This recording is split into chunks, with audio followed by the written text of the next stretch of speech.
Tara, samahan mo ako magluto ng homemade na sisig na may kasamang pork liver. Ipapakita ko po sa inyo kung paano. Umpisahan na po natin.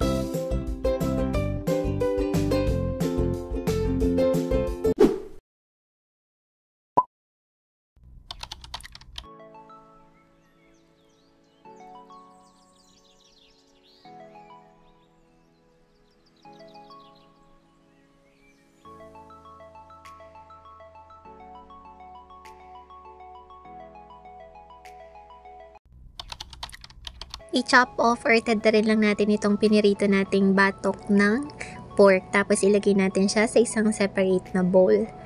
Same lang din ang gagawin natin dito sa pork liver. Ganitong hiwa lang din.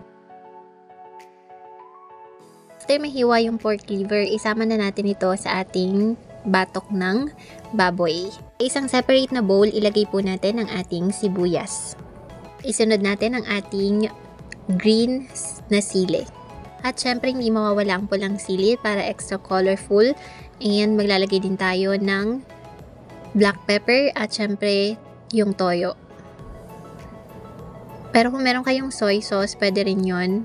Tapos syempre ilalagay din natin yung ating mayonnaise. Tapos i-mix natin yung ingredients all together.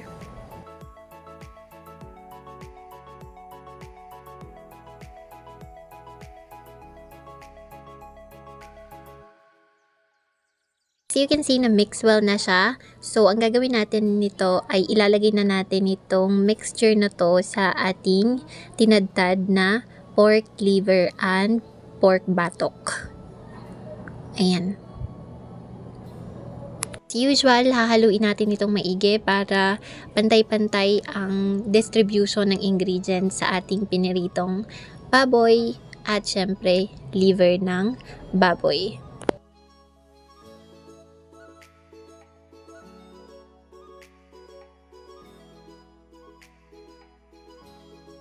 After ma-mix well, pwede na natin ilagay ang kalamansi as toppings. Tapos, lalagay din po tayo ng siling pala as toppings para colorful siya tingnan.